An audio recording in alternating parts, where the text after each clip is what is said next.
Hello everyone, welcome to Strength to BSc. So we are discussing the history of Tamil Nadu board and we are on chapter 11 and we are discussing the South Indian Kingdoms 1 Pallavas.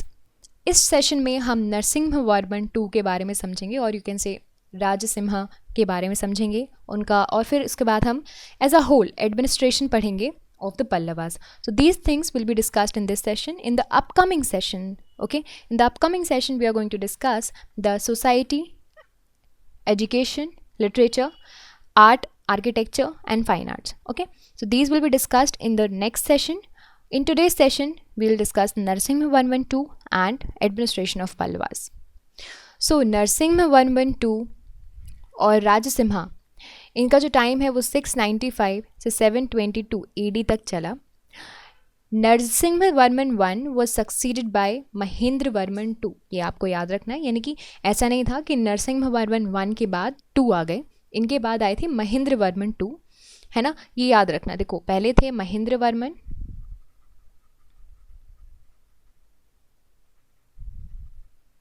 1, ठीक है. फिर उसके बाद आए नरसिम्हा वर्मन 1, फिर उसके बाद फिर से महेंद्र वर्मन आए 2, फिर उसके बाद आए परमेश्वर वर्मन,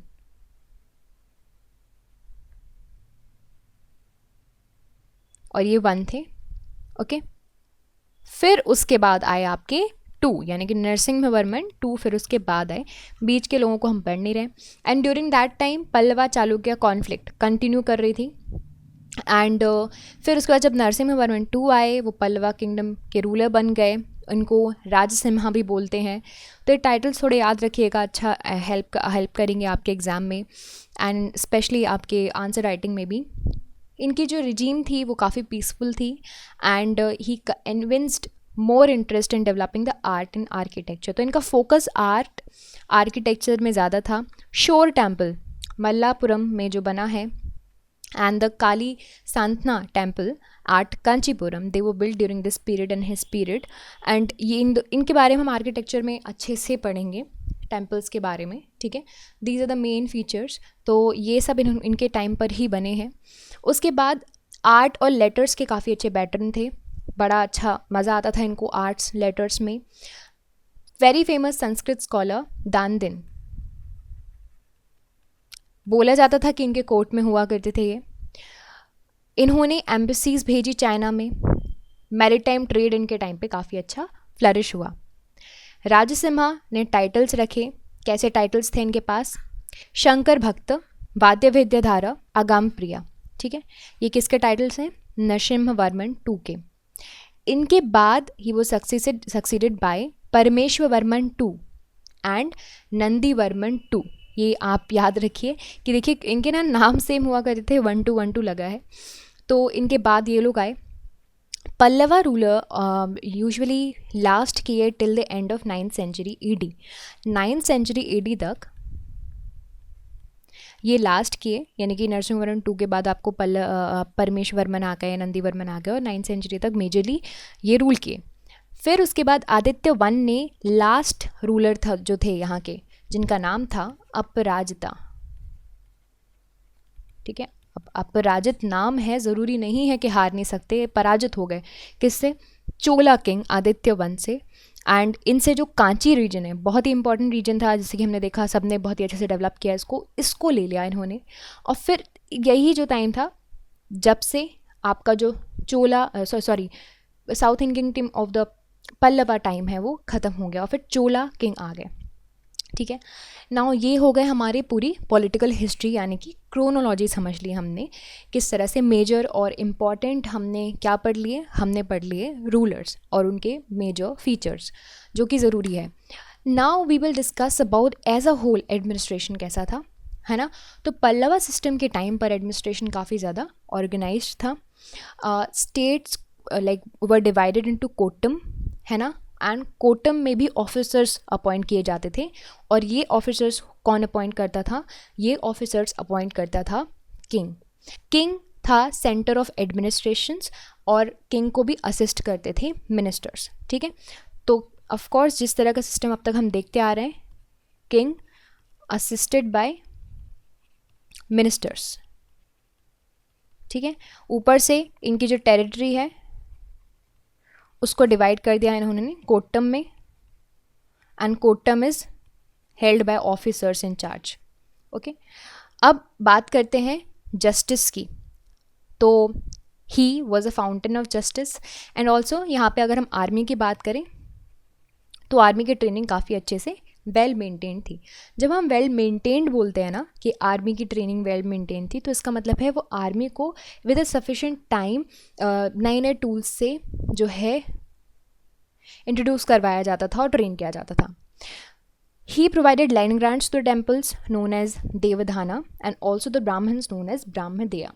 तो क्या है यहाँ पे, जैसे पिछले टाइम तक भी चलते आ रहा था जो हम देख रहे थे कि ब्राह्मण्स को अपर स्ट्रेटा ऑफ सोसाइटी में रखा जाता है और उनको किंग लैंड ग्रांट्स देता है। तो यहाँ पे भी आपको सेम सिस्टम एंड कल्चर देखने मिला। नाउ फिर उसके बाद यहाँ पे एक बड़ी अच्छी चीज़ हुई। अगर आप एग्रीकल्चर कर रहे हो तो एग्रीकल्चर के लिए यू नीड इरिगेशन। ठीक है, नाउ ये इरिगेशन की जो रिस्पॉन्सिबिलिटी थी इस वक्त पे सेंट्रल गवर्नमेंट की थी। ठीक है, इसके लिए पल्लवा किंग ने बहुत सारे इरिगेशन टैंक्स बनवाए। तो ये फीचर भी आ जाता है क्वेश्चंस में, है ना। क्या बनवाए इन्होंने? Irrigation tanks. इरिगेशन टैंक्स कहाँ कहाँ पे बनवाए? महेंद्रवदी, ममानदूर, एंड वहाँ से हमें लाइक टाइम, ये जो महेंद्र वर्मन 1 है उनके टाइम से हमें ये जो टैंक्स हैं वो मिले हैं। फिर उसके बाद ये हो गया एग्रीकल्चर। ना टॉकिंग अबाउट टैक्स, तो टैक्स भी काफ़ी अच्छा इनका जो था स्ट्रक्चर था, टैक्स सिस्टम था, एंड इसका जो पल्लवा इंस्क्रिप्शंस हैं इसमें आपको टैक्सेशंस के बारे में काफ़ी अच्छी डिटेल मिल जाती है। जैसे कि लैंड टैक्स प्राइमरी सोर्स था गवर्नमेंट रेवेन्यू का, है ना। यूजुअली देखो अब तक तो हम ये देखते आ रहे हैं जितने भी रूलर्स हैं, प्राइमरी सोर्स इनका इन जनरल लैंड टैक्स ही रहा है, जो भी लैंड से इनको मिलता है ना। फिर उसके बाद brahmadeya and devadana lands were exempted from the tax, यानी कि आपने जो ब्राह्मण्स को और टेम्पल्स को जो लैंड दिए हैं उनसे टैक्स नहीं कलेक्ट किया जाएगा। उसके अलावा लैंड टैक्स था, हमने ये देख लिया। इसके अलावा जो दूसरे टैक्स हैं, जैसे कि टैक्सेस ट्रेडर्स से ले लिए, आर्टिशंस से ले लिए, जैसे कि carpenters, gold Smith, washerman, oil pressures, weavers, तो ये लोग भी टैक्स दिया करते थे किसको? गवर्नमेंट को। यहाँ पे देखो आपको टैक्स में ये भी मिलेगा कि यहाँ पे एक और सिस्टम था विलेज असेंबलीज़ का। ठीक है, तो यहाँ पे भी आपको मिली सभा और उनकी कमिटीज़ वगैरह हुआ करती थी। विलेज में लैंड रिकॉर्ड्स बना के मेंटेन किए जाते थे, है ना। एंड ये जो असेंबलीज़ और कमिटीज़ हैं ये लैंड रिकॉर्ड्स बनाती थी, लोकल अफेयर्स देखती थी, टेम्पल्स को मैनेज करती थी। तो ये एक तरह का क्या हो सिस्टम मिलता है आपको पल्लवास के टाइम पे, लोकल गवर्नेंस या फिर लोकल गवर्नमेंट का सिस्टम आपको मिलता है। So this is it about the Narasimha Varman 2 और राजा सिम्हा। तो and also we talked about the administration of Pallavas, है ना। तो जो दूसरे स्ट्रेटाज हैं एंड दूसरे फीचर्स हैं about the Pallavas that we are going to discuss in the next session, तो हम उसमें पढ़ेंगे about the society of Pallavas, education and literature during the time of Pallavas, Pallava art and architecture, and fine art. So these things will be discussed in the next session. Stay tuned for that. I hope you understood all of these things and all of the points that are discussed here. And if you like this video, you can subscribe to the YouTube channel for more videos and updates. And also you can download the Sprint UPSC app to practice book chapter and topic wise.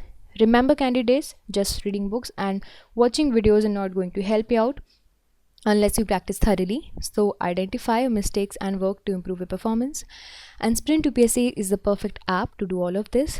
अगर आपको ये video पसंद आया है तो हमारे YouTube channel को subscribe कीजिए और वीडियोज़ एंड अपडेट्स के लिए। साथ ही साथ डाउनलोड कीजिए स्प्रिंट यूपीएससी ऐप। यहाँ पर आप अपनी books chapter and topic wise practice कर सकते हैं। देखिए, सिर्फ बुक पढ़ने से और वीडियोस देखने से मदद नहीं मिलेगी जब तक आप अच्छे से प्रैक्टिस नहीं करोगे। तो अपनी मिस्टेक्स को जानिए एंड परफॉर्मेंस को इम्प्रूव कीजिए और स्प्रिंट यूपीएससी इसके लिए परफेक्ट ऐप है।